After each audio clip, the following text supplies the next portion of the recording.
আসসালামু আলাইকুম, বিসমিল্লাহির রহমানির রহিম। আজকে আমরা সহজ পদ্ধতিতে গুণফল নির্ণয় করব। তাই ভিডিওটি স্কিপ না করে সম্পূর্ণ দেখতে থাকুন, সমস্ত বিষয়টা আপনারা বুঝতে পারবেন। তাহলে দেরি আর না করে আমরা 1 নম্বর অঙ্ক শুরু করব। 1 নম্বর অঙ্ক 9 9 9, এটাকে গুণ করতে হবে 45 দ্বারা। 45 দ্বারা গুণ। এখন আমরা এখানে সহজ পদ্ধতি করার জন্য যে নিয়মটা আমাদেরকে অবলম্বন করতে হবে, এখানে দেখা যাচ্ছে 3টা 9 অর্থাৎ একক দশক শতক 999। এটার সঙ্গে যদি আমরা 1 যোগ করি কত হবে? 0 0 0 10, 1000 হচ্ছে। অর্থাৎ 1000 লেখার পরে ওই 1 বিয়োগ দিলে ওই আগের সংখ্যাটা আসতেছে। তাহলে আমরা এখানে 1000 লিখবো, ঠিক 1000 বিয়োগ 1। কেন লিখলাম? 999 এটার সঙ্গে 1 যোগ করেছি আমরা, আর ওই একটাই মাইনাস করে দিলাম। তাহলে কত ক্যালকুলেশন করে পাওয়া যাবে? 999।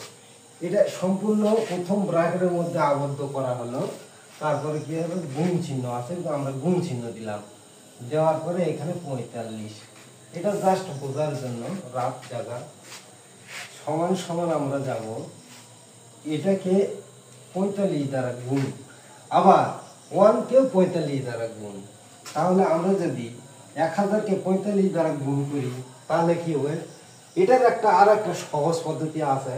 1 দিয়ে আগে 45 আমরা গুণ যদি করি, আগে সংখ্যাটা আমরা লিখে নিব, তারপরে সহজে কিভাবে করা হচ্ছে সেটা আমরা পরে আসতেছি। গুণ এই 45। তাহলে 1 দিয়ে আমরা 45 কে গুণ করব, তাহলে কত হবে? যা সংখ্যা আছে সব সংখ্যাকে যদি 1 দিয়ে গুণ করা হয়, 1 উজ্জ হয়ে ওই সংখ্যাটা হয়। অর্থাৎ একটা থাকবে না, 45টা হবে।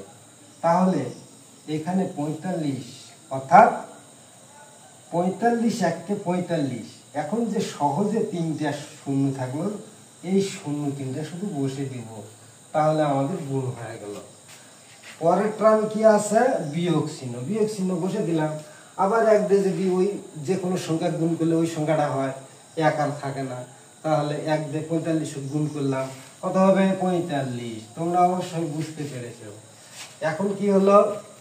একক দশক শতক হাজার 45,000, আর এখানে শুধু 45। 45,000 থেকে আমরা শুধু 45 মাইনাস করে দেবো, এই তো সহজে হয়ে যাবে। এখন তাহলে বিয়োগ করি, নরমাল বিয়োগ। 5 আছে কত হলে? শূন্যকে 10 ধরতে হয়, তাহলে কত হবে? 5। হাতে 1 পড়লো, ওই 1 আসে 4 এর সঙ্গে যোগ 5 হলো।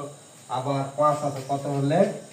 10। এখানে 5 হাতে আবার 1 পড়ে, ওই 1 আছে কত হলে? 10 হলে।